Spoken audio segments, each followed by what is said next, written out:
We are so happy to have Kelly Nelson here from Maryland Able. Quickly, I want to give an overview of accessible resources for independence.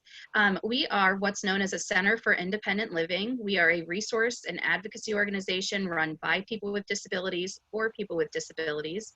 And we provide many different services in and around Howard and Anne Arundel County. If you don't live within Howard and Anne Arundel County, we'd be happy to connect you to your local Center for Independent Living. They're all over the state of Maryland, in fact, all over the country, and we can do that. Just chat me in the chat box and let me know, or you can email me after the presentation. I believe my name was all over the place on this presentation. So again, we're very happy today to have Kelly Nelson from Maryland Able, and I'll just let Kelly take it away. Thanks, Katie. As Katie said, I am Kelly, and I am with Maryland Able. I'm the Outreach and Communications Manager for the program. So I have the privilege of going around the state of Maryland, or should I say I did before I had to turn everything into virtual, and share with self-advocates and families and provider agencies about ABLE accounts and the benefits that they bring. I also always like to share that I'm also a parent of a 16-year-old daughter with multiple disabilities, and I serve as her authorized legal representative on her ABLE account. So I also have some practical life experience with ABLE that, if you guys don't mind, I'll just share little things along the way about how it has benefited my daughter and our family. My plan for today is I am going to, whoops, here we go. Katie, are you able to see my screen now? Everyone able to see the screen? Yes, okay, we can see it. All right, awesome. So what I'd like to do today is share with you information about ABLE accounts that apply to programs across the country, and also then share with you things that are very specific to Maryland ABLE. What I'd like to do is kind of go through these sections, and at the end of each, what I kind of call a transition to the next section, I'm going to stop and do a little check-in. Well, I'll give Katie a chance to read any messages that are in the chat box that might have come up with questions about what I just covered, or if someone would like to ask a question live, if they don't mind being recorded, I can try to answer that question at that time. So here we go. All right. Okay, there we go. So let's start at the beginning. What is an ABLE account? ABLE accounts are ways for people with disabilities to be able to save and invest money without jeopardizing their federally means-tested benefits, things like SSI and Medicaid and different waiver services. So for many, many years, decades actually, people with disabilities who received SSI benefits always had this challenge in that they had a $2,000 asset limit that meant that they could not have any more than $2,000 combined in any kind of bank account, savings account, checking accounts. And if they did and continued to keep that in the, hold on to those assets, it would stop their benefits. They would eventually become disenrolled from SSI. Anyone that has been through the process of acquiring these benefits knows it's a very laborious process, and no one wants to be able to have to do that again. So for many decades, people with disabilities, family members, advocacy groups, they were really advocating for something to be done, for a way to be created for people to be able to save money without losing benefits. Oops, here we go. And in 2014, under the Obama administration, the ABLE legislation was signed into law. I always like to bring this up. Everyone's like, who cares where it came from, when it started? But it's kind of important that we talk about it being signed into law as part of the Internal Revenue Code.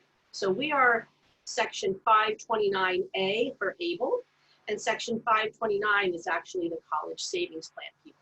And I like to share that we are with the Internal Revenue Code because lots of times people say, they get confused and they think that we're part of Social Security law, Medicaid law. Sometimes people even think we're part of DDA regulations, but actually that is not the case. We're actually part of the Internal Revenue Code. So a lot of the things that we are regulations that we're governed by are things that are established by the Internal Revenue Code. All right, so when this law was passed in 2014, it gave states across the country the opportunity to open ABLE programs, but it did not federally mandate that they do it, and it didn't provide any funding. So it's taken some time for ABLE programs to be available.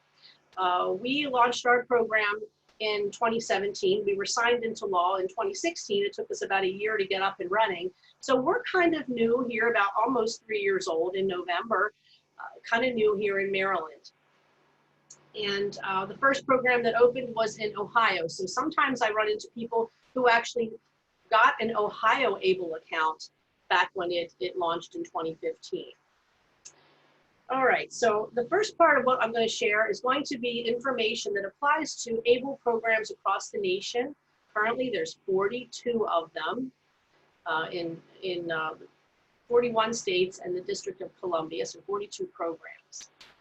In order to be eligible for an ABLE account, you have to meet 2 criteria. The first is that you had to have developed the disability prior to your 26th birthday. All right, so I'm going to just pause here for a moment and just clarify, because there's lots of confusion. People think, okay, if I didn't open my ABLE account before I turned 26, now I can't have one. And that's not the case. We have people with ABLE accounts ranging from several months old up until, I think our oldest ABLE account owner is in his late 70s.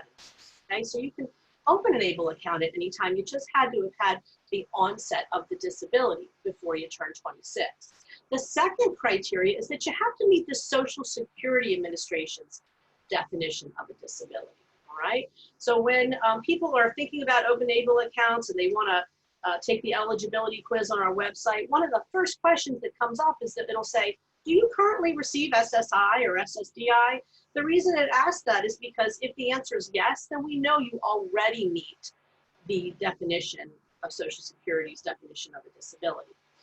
That is not to say that if you're not receiving SSI or SSDI benefits, that you're not eligible. There's lots of people, my daughter included, she's 16. She currently does not receive any SSI benefits because when they look at her now, they're looking at the family's entire income, so she doesn't qualify. But once she turns 18, she definitely will meet the criteria for their definition. So lots of folks are in that situation as well. That doesn't mean you can't have an ABLE account. All you need is a physician's to sign the disability certification form that is available on our website, and that will suffice. So let me just stop right there. Is there any questions about the eligibility for ABLE accounts?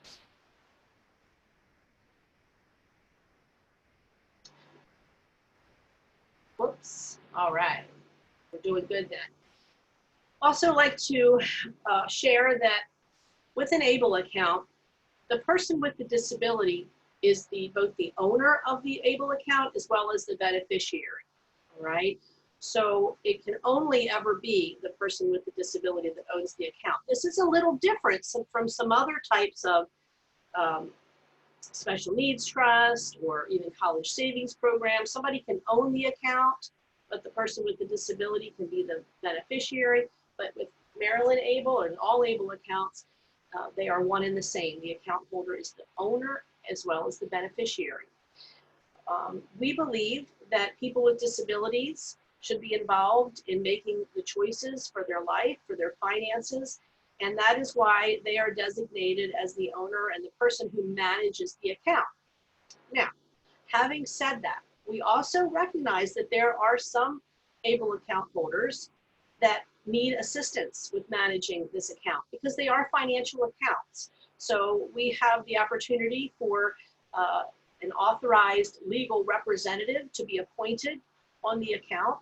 If the person who needs the ABLE account or wants the ABLE account is under the age of 18, the ALR, authorized legal representative, is going to be a parent or custodian, because you can't have any kind of financial account on your own when you're a minor. You have to have somebody on there with you. If the person is over the age of 18 and would like to have an ABLE account and also needs assistance, they would have to give authorization to appoint somebody as the ALR. It's a very simple process because a lot of people say, well, you know, my son or daughter, she needs a little help, but we don't have power of attorney over her property. We don't have guardianship of her. She's just going to need a little bit of help. So what we have is a form on our website called a limited power of attorney over ABLE accounts only. And you can go under our website, download a form, and you would just have the ABLE account owner sign it, and whoever they choose to be their ALR, it could be a family member, a parent, a sibling, it doesn't matter, whoever they choose and trust, that person will sign it, and it's notarized. You just send that in, and that is how you are established as the authorized legal representative. This is very different, however, than going to an attorney and getting power of attorney over person or property. It's also very different from guardianship. Okay, this is just going to apply to the ABLE account. So if someone's child goes into the hospital and they say, well, I have power of attorney, that's not going to work over medical things, and it's not going to work on any other legal financial account either. Any questions about authorized legal representatives? Okay. So the key features of an ABLE account is that we talked a little bit about that $2,000 asset limit and what would happen if people exceeded that $2,000 limit. With an ABLE account, you can actually have up to $100,000 in an ABLE account before it's going to impact your SSI benefits. Now, I use the word impact the benefits because it's not going to disenroll you, but rather it's going to put those monthly benefits into a state of suspension if you go over the $100,000 account balance. That is very different than being disenrolled from Social Security and having to reapply all over again. So for example, if you have an ABLE account and you've saved and invested and it's just continued to grow and exceeds $100,000, you would no longer receive that monthly benefit. However, if you used any of the money in your ABLE account and that balance fell below $100,000, you would automatically begin receiving those monthly benefits. People say, well, how can this possibly be? How is Social Security going to know that my account balance fell below $100,000? Well, the reason they know is because we are required to report to Social Security monthly how much money is the balance in every ABLE account. So that's how they're going to know. So this is a really big difference from being able to save just $2,000. Now people with disabilities that have an ABLE account can save up to $100,000. But the best part about it is, even if you were to exceed $100,000 and you didn't fall below the balance, you didn't get your monthly benefits for a while, you would never be disenrolled from Medicaid. Okay, you would keep your Medicaid and all the waivers that go with it. So that is a substantial difference from having the money in an ABLE account and outside of an ABLE account. ABLE accounts are easy to enroll and easy to access the funds. There is an annual contribution limit if you have an ABLE account, and that is $15,000 per year. This is one of those areas where you say, oh, this is where the IRS code comes in, and I understand why you tell me about it being part of the IRS code, because this amount changes from time to time. When we launched our program, the amount that you could contribute annually was $13,000. And then the IRS came along and changed their gift tax law that said that people could receive gifts up to $15,000 without paying taxes. So therefore, it adjusted our contribution level. So this could go up in the future. There's no set schedule of when it changes, but it could increase in the future. All right, the other benefit of ABLE accounts are the money that is being saved or invested in the ABLE account will not be taxed on its earnings. It's not taxed when the money is in the account, and it is not taxed when it comes out of the account, as long as it's being used for what we call qualified disability expenses. I'm going to pop over to some QDEs real quick. Ooh, if I can find it. Oh. There we go. So qualified disability expenses are really anything or service that supports a person in their health, their independence, or their quality of life.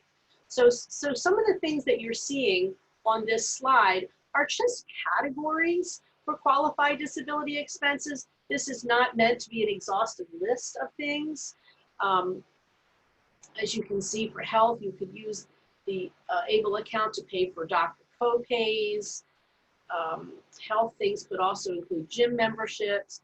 You could use it to pay rent or mortgage. If anyone's interested in attending any type of classes, whether it be at a college, a community college, or just for their own enrichment in your non-credit courses. It could be for transportation, things like taxis or Ubers. You could even use the money to purchase an adaptive vehicle if that were necessary. All types of basic living expenses like your utility bills. Assistive technology, you know, that could be things like a computer or screen readers, but it can also be something as simple as a cell phone. You could use the money for professional fees, like if you needed to set up a will or a special needs trust, you could use the money in the ABLE account to pay for legal fees, tax prep, okay? And finally, people are also able to use the remaining funds in their ABLE account for funeral and final burial expenses as well. So let's take a little pause right here while we talk about qualified disability expenses and see if there's any questions about that.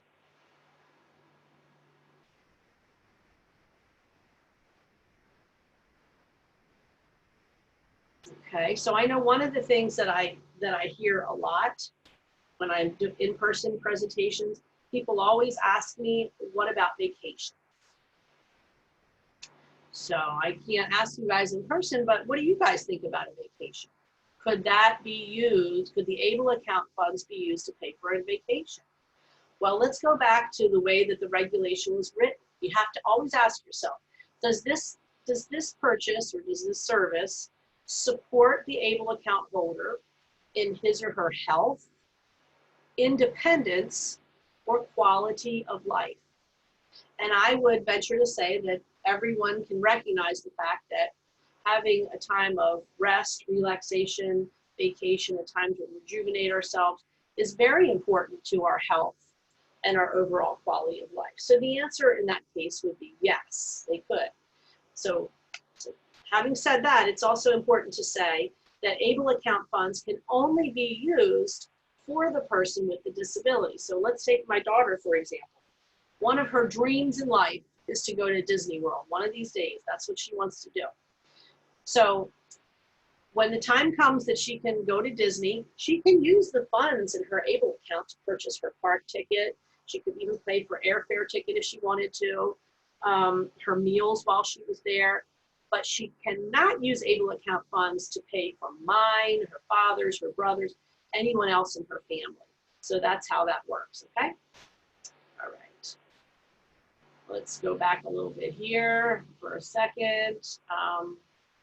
And while we're talking about ABLE account features that are available nationwide, rollovers are possible to other state ABLE plans if the person chooses. So sometimes people say, well, you know, we're a military family and we don't know how long we're going to be in Maryland. I don't know if I want to have a Maryland ABLE account because we may move next year.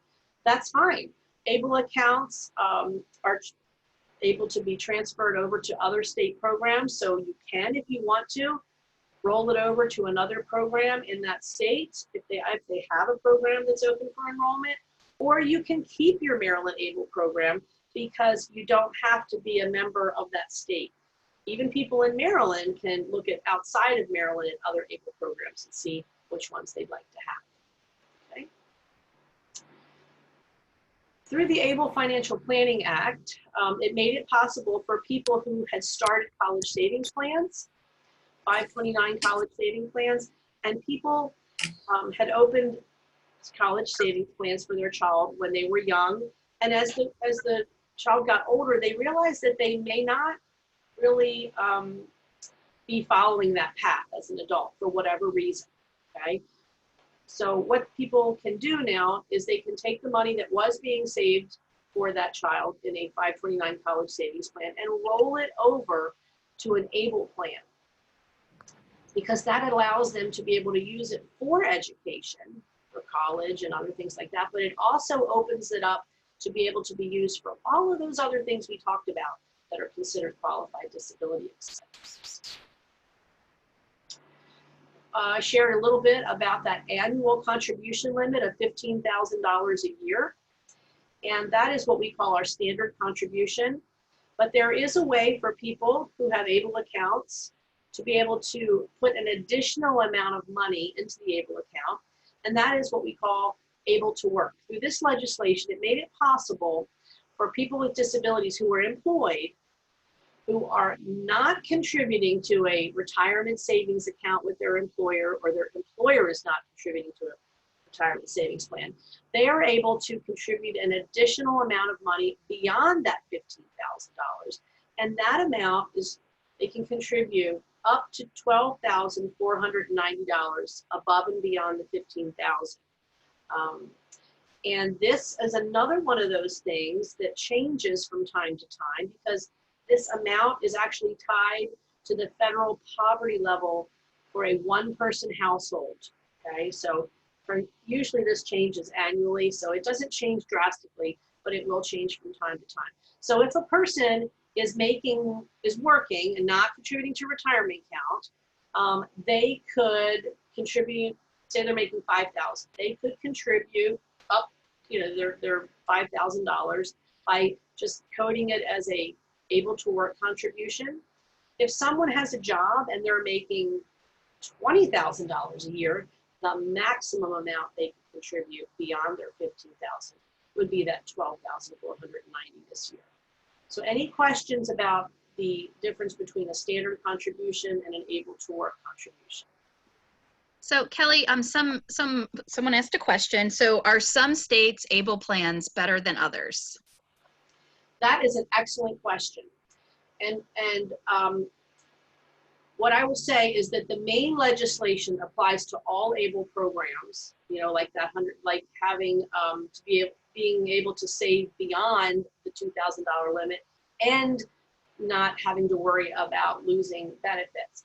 But each state is able to customize their state program according to the needs of their constituents. So, for example, when Maryland launched, we had focus groups all over the state and asked people what they wanted our program to look like.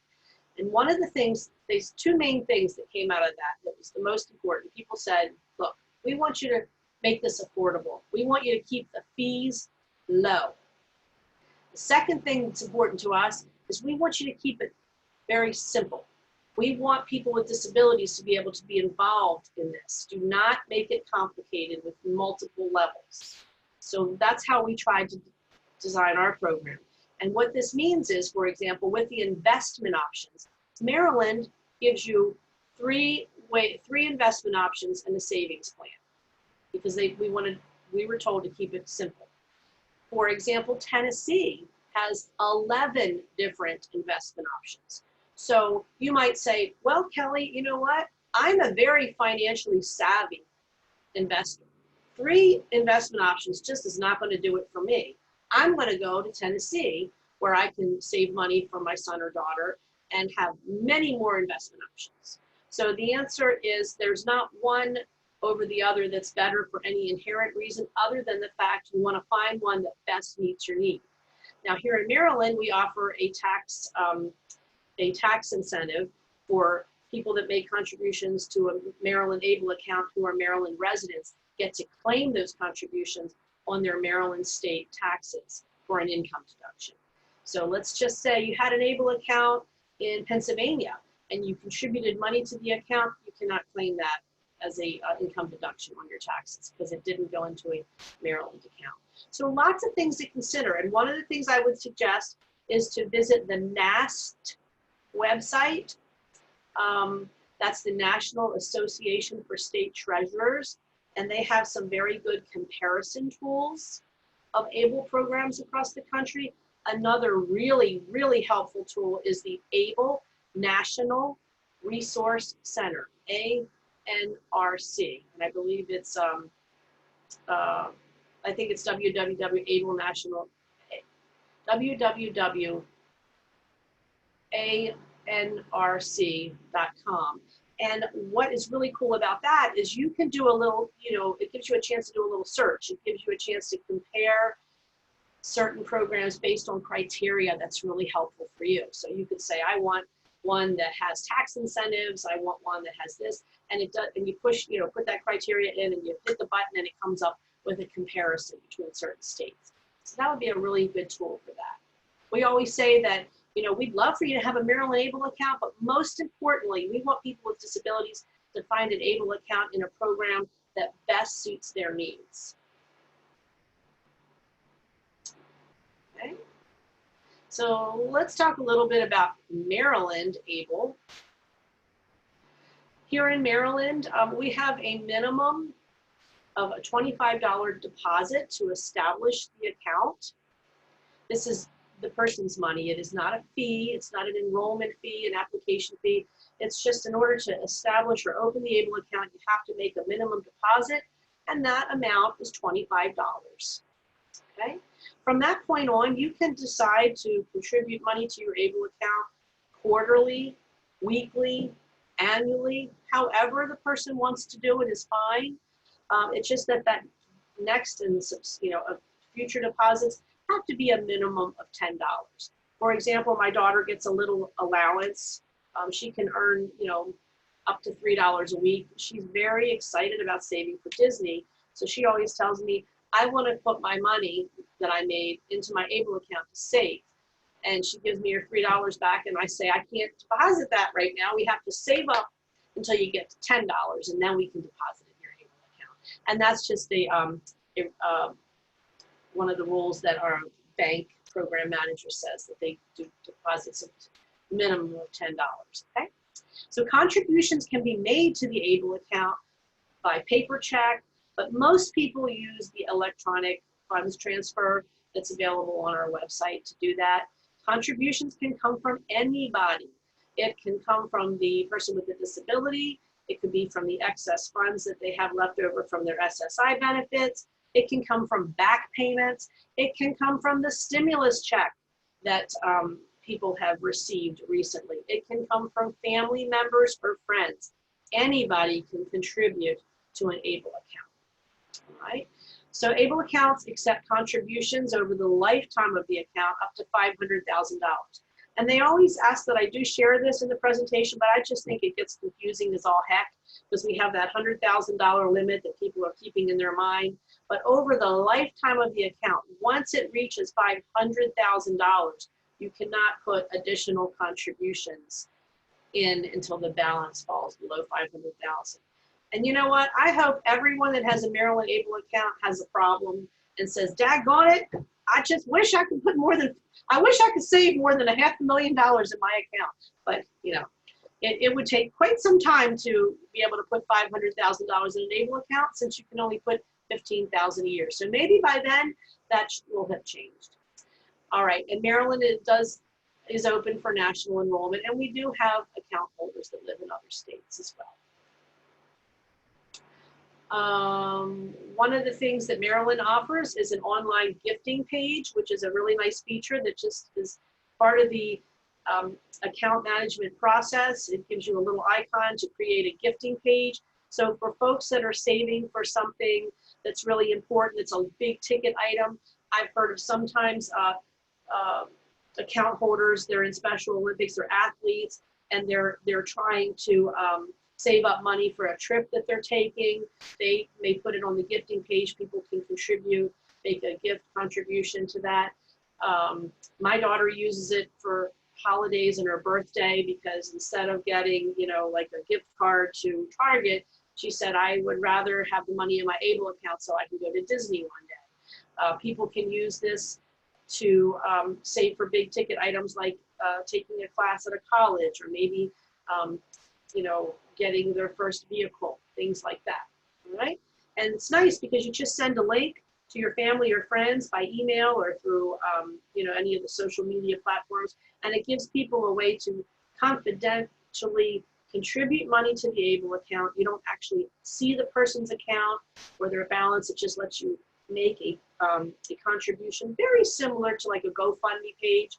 But the difference is that Maryland ABLE takes 100% of that gift and it goes into the ABLE account. We don't charge a fee like GoFundMe does in order to take those contributions. Oops. The other feature we have here in Maryland is a prepaid card.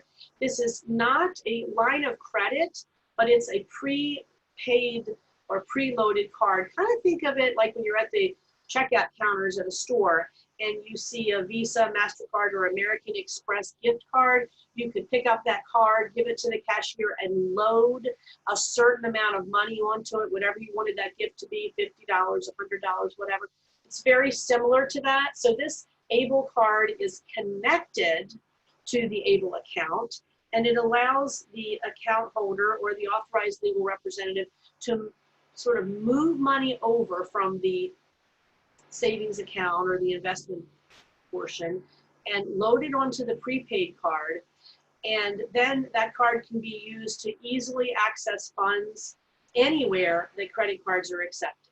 Okay, you can use it online, you can use it in stores. And it's nice because you don't have to worry about going over your credit limit, because once the amount of money is spent on that card, you can't go beyond that. So it's nice for folks that family members who are authorized legal representatives that are trying to help teach some budgeting skills. It allows you to just set a limit on how much money can be accessed on that card. I know this has been a really helpful learning tool for my daughter, who's now 16, and I hope that I am her and her dad. Her dad and I are around for decades to come. But one day after we're gone from this earth, I want my daughter to be involved in the way that her money is being spent. I want her to be able to know, to monitor what's going on. And the only way for her to learn about spending, saving, and budgeting is to begin practicing it now. So I load a certain amount on her ABLE card every month, and then I give her an opportunity to figure out how she's going to spend it. I've done things like linked her cell phone bill to the card, and I've linked her school lunch account to her card, and people say, well, why would you want to do that? She doesn't, she's not paying for that really, but it's teaching her that that cell phone she has a monthly subscription fee that you have to pay for it. So she's learning that that's like a monthly expense. She's also learning about the school lunches at school, that they cost money. She doesn't put a number into the register at the cafeteria and food just comes popping out because a magical unicorn put money on there. She understands that money is going onto that account. So now she's more conscious of how much money she spends at lunch on extra items like the yogurt parfaits that she likes to get, because she understands that at the end of the month, if she spent all of her money on those other things, she doesn't have it for extra things that she likes to do, like going to the bouncy place with her girlfriend. So it's a very good budgeting tool for her. It also gives you the opportunity to upload any type of receipts that you want to keep track of. It also codes it as far as different transaction categories. It allows you to turn the card on or off. So for example, if someone thinks they've lost their card, you can just turn the card off so no one can use it. And then if you find it in the laundry machine or the dryer the next day, you can just go ahead and turn that card back on. So lots of really great features on the ABLE prepaid card. I do need to point out that this does not automatically come with the Maryland ABLE account. It's something that you have to opt into or you have to choose, and there is an additional fee for this, and it's $1.25 per month. That's not a transaction fee, it's a monthly fee. So whether you use the card not at all or you use it 50 times, it will be $1.25 per month. Any questions about the prepaid card or the gifting page? Okay. Oops. All right. We have very soon is going to be available payroll deduction if someone wants to contribute money directly from their paycheck. It will be post-tax, however. Okay. mentioned before a little bit about the Maryland Able tax incentives that says that anyone that contributes, any Maryland resident that contributes to a Maryland Able account can claim those contributions up to $2,500, or if someone is married and filing joint, that would be $5,000 per Able account, right? So that is a nice feature. It took me a while to figure this out because when I first heard about Able, you know, our family was like many other families. The costs associated with raising a child with a disability are very, very high. When I think back on all the medical expenses over the years, and it really took a financial toll on our family from her years and years and years of hospitalizations and whatnot. And I thought, well, there is no way I have any extra money to put in an Able account. I just don't have it. But then I realized there are things that I was paying for my daughter anyway, whether she has an Able account or not. Her health care, her dental, her braces, her cell phone bill, her school lunches, all of these things that I'm paying for anyway, because let's face it, she doesn't have a job, she doesn't have any benefits. We're providing for all of her needs, as we should be. She's 16 years old. So what I did is I decided that I was going to take my tax refund 1 year to fund the Able account for the year. And then I just linked all of these monthly expenses to her account. And then I'm able to benefit from taking the tax deduction while still paying for all of her expenses. So that's how I've been doing it from that point on. And it's been a very nice benefit. Kelly, I have a question. Yes. So if I have an Able account and I contribute to my Able account, am I able to claim that deduction? Yes, you are. Mm-hmm. Nice. Yep. It's pretty nice, right? Every little bit helps when it comes to saving on our taxes. Because I feel like taxes get more expensive all the time and our refunds are getting less every year for some reason, but I don't know. Maybe that'll change next year. We'll see. Let's see. Account fees. Let's talk a bit about how much it costs to have an Able account.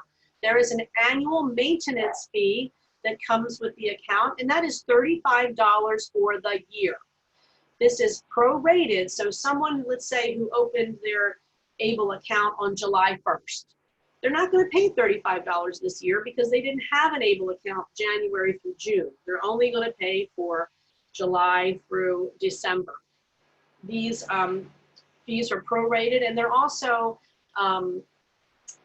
drawn out quarterly. They're withdrawn quarterly from the Able account at $8.75. Okay. There's also asset-based fees on if people choose an an investment portion. I'm going to talk a little bit about the investment portion in just a minute. So the account types that we have here, there's basically 4 different things that you can do with the money that's in an Able account. You can keep it in what we call the cash option. And this is very similar to any FDIC insured banking product, like any money market account or savings account that you can get at any type of local bank, all right? So I don't even know what the interest rates are right now. They're very low nationwide across the country, but whatever that interest rate is, that's what they would, the interest rate they would receive on their savings, they would earn on their savings, okay? The other way that people could do it is they can choose an investment option, and here's where we have 3 different choices. You could choose a conservative, moderate, or aggressive. A conservative investment would be where the person takes the money from their Able account and invests it. 80% of it would be to purchase bonds, government bonds. And 20% would be in the market to purchase stocks. The moderate is a 50-50 split where they purchase half of bonds and half, stocks. And aggressive is pretty much the opposite of conservative, where the majority of the funds is in the stock market and a little bit in bonds. So you can choose how you want to set up your Able account. You could keep it all in the cash savings, or you could put in all investments, or you can do a split. I am not a super savvy investor. So when we set up our daughter's account, we decided that we would put a little bit in the investment option, 20% in investment, and 80% in the cash savings. So that means, let's just say, if I deposited $100 into her ABLE account, 80% of that, or $80 of it, would go into the savings portion, and 20%, $20 would be used to purchase conservative investments like bonds. And you can change that split up to twice a calendar year. Any questions about the investment choices versus cash savings options? It just gives people an opportunity to choose how they want to do it. I think it really depends on how you plan on using it. People that open ABLE accounts for an infant, let's just say they had a child born who has Down syndrome, they know that this is a, Down syndrome does not go away. It's going to be with you throughout your life. So they know that this child is going to need supports, and they want to just start saving. So they're in it for the long haul. They're not really using the money in the ABLE account right now. They want to save it for way into the future. Some people choose an investment option because they're not accessing the funds. Other people open ABLE accounts a little later in life. They're putting money in, but they're also taking money out every month. That's kind of what I'm doing. I put money in once a year, but then I take money out every month to pay for braces and things like that. So it's really up to the person, whatever works best for them. So with ABLE accounts, how do people enroll in ABLE accounts? There's a lot of confusion. People will call. I'll get a call from a teller at PNC Bank or M&T, and they'll say, I have Miss Jones here, and she wants to open an ABLE account, but we don't know what that is. There is no brick and mortar building Bank of ABLE. It is an online account that you link to an existing checking or savings account. So when you go to enroll in an ABLE account, you can do that by going onto our website at www.marylandable.org. And lots of great things on our website, a frequently asked questions section. There's all the forms that you would need if you choose to do a paper enrollment as opposed to doing it online. That is an option. There's also our program disclosure book that'll tell you everything you ever wanted to know about ABLE. Excuse me one second. Okay. If you choose to open an ABLE account, on our website there will be a little button that says Let's Go. It's that little maroon, burgundy, red color. Once you click on that button, it's going to take you through a series of questions. It's going to ask you for some basic information, like the name, birth date, address, and social security number of the person with the disability. It's also going to ask if the person wants an authorized legal representative. If it's a minor, you're automatically going to have to be an ALR on the account. If the person is over the age of 18 and wants an ALR, they can do that by, again, downloading that limited power of attorney over ABLE account only form. And you can just fill that out, get it notarized, and send it in. And that's how that would happen. And then you'll need to link an existing bank account. This can be an existing checking or savings account. It can be at any bank. I just happen to be at Bank of America, but I know people that have checking and savings accounts at credit unions, M&T Bank, PNC, it doesn't matter. Whatever is most convenient for the ABLE account holder or the ALR. Any questions about the linked banking information or the information that you'll need to open an ABLE account? I have another question. This is Audrey. So does this abide by the same tax guidelines of the deadline of July 15th for filing your taxes for any things that are done for an ABLE account? So theoretically, I have a developmental disability. Theoretically, would it be legal to open an account today and then deposit and then file an amendment? Well, the contributions that you would make today would be for the 2020 calendar year, and the taxes you'd be filing are going to be from 2019. Okay, so Yeah, if Okay. you opened All right. it until today, you couldn't have made contributions last year. Okay. All right. Thank you. It's a good question. Okay. All right. Let's see.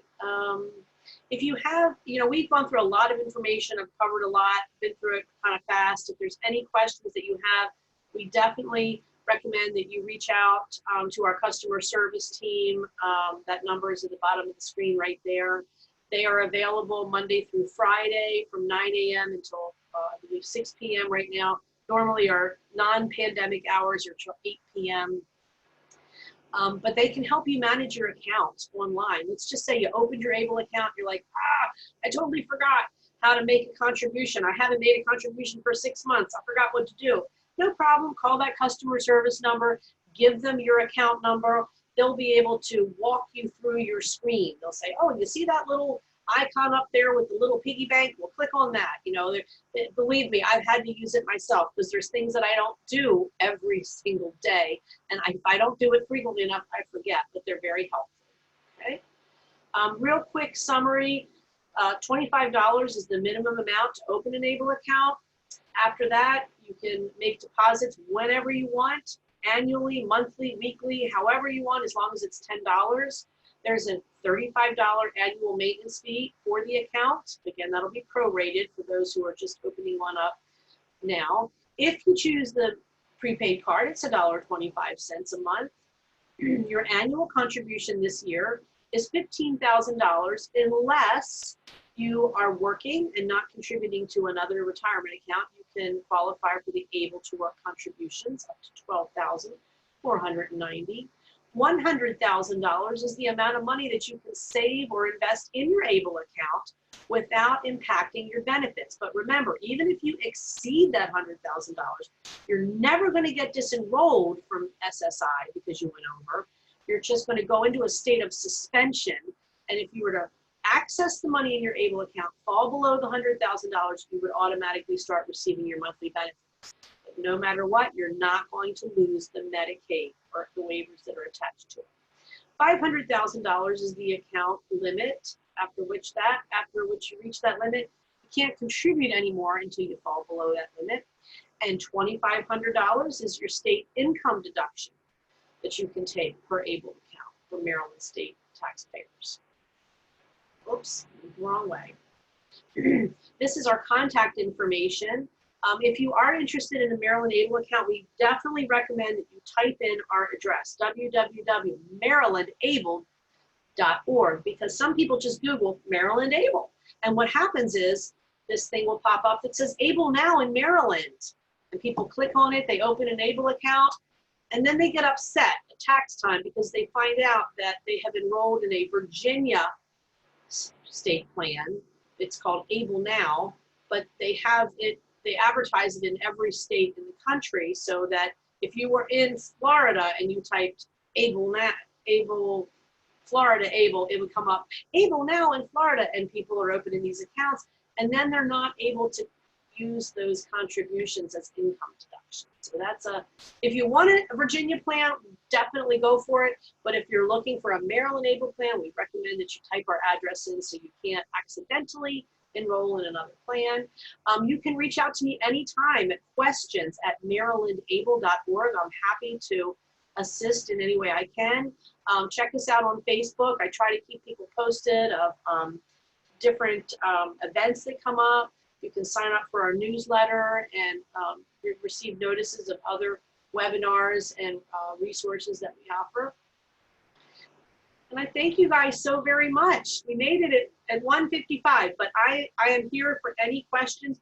I did get some before. I want to make sure I got through this. Somebody asked, what is the amount of money to startup funds? So again, that's the $25 just to enroll. Is there a limit on deposits? You can make a deposit of any amount or a contribution of any amount as long as it's $10 or more, and you can only contribute $15,000 per calendar year unless you qualify for Able to Work. My sister is 52. Can she have an Able account? As long as your sister had her disability prior to her 26th birthday, she definitely can. The other question is, what happens if she has an Able account? When she passes away, what happens to the money in the Able account? And the answer is it's going to become part of her estate. Okay, so a lot of people want to know about the Medicaid clawback law, which basically in Maryland, Maryland has signed a guidance letter saying that any money that was paid out of Medicaid, they will not try to recoup that from a Maryland ABLE account unless federally mandated to do so. So I'm not a Medicaid law person, a Social Security law person, so I'm completely layman terms the way I'm explaining this. But basically, when you receive Medicaid funding, some money comes from the federal funds, some money comes from state funds. So what Maryland says is, when someone passes away and has money in an ABLE account, Maryland will not recoup the money that they paid for long-term care services out of the ABLE account. But the federal government reserves the right to do so. Have they ever done that? Not to date. Nobody that passed away with an ABLE account has had the federal government come in and recoup the funds out of it. Can I stand before you today and guarantee you that never in the history of our, in the future to come, that the federal government wouldn't try to get reimbursed for long-term care, like expenses, like a nursing home. I cannot do that. But any money that's left in the ABLE account would become part of the estate of the person. And I think I had one other question. Oh, who manages the funds? So it's the person with the disability that manages the funds, unless they need assistance and they have the authorized legal representative. Pros and cons of an ABLE account. The pros are that you can save money beyond your $2,000 limit. One of the cons of that is that you can only save up to, or only contribute up to $15,000 a year.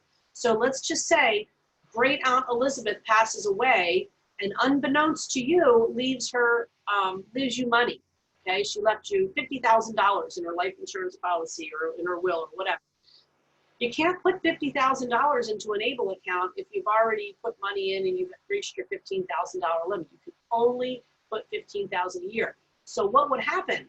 You would become over-resourced and it would jeopardize your SSI benefits unless you had another way to receive those large contributions, and that would be a special needs trust.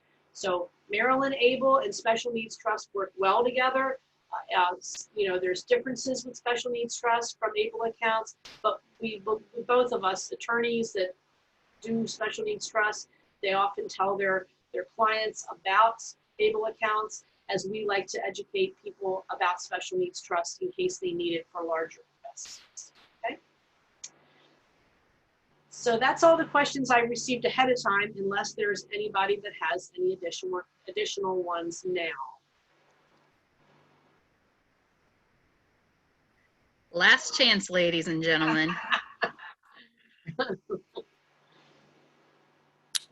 Thank you very much. All right. Well, thank you so much, Kelly, for taking the time and for bringing this information. I'm going to, as I said, this is being recorded, so I'll package it up in a pretty little package and get it out to everyone who registered. And if anyone has any further questions, definitely Kelly is a great resource for Maryland ABLE, but if ARI can be of assistance with any disability related questions that you might have, please don't hesitate to contact us. Thanks. All right. Thank you, everyone. Have a great day. See you, Kelly. Good seeing you. Good seeing you. Bye. Bye-bye. Bye.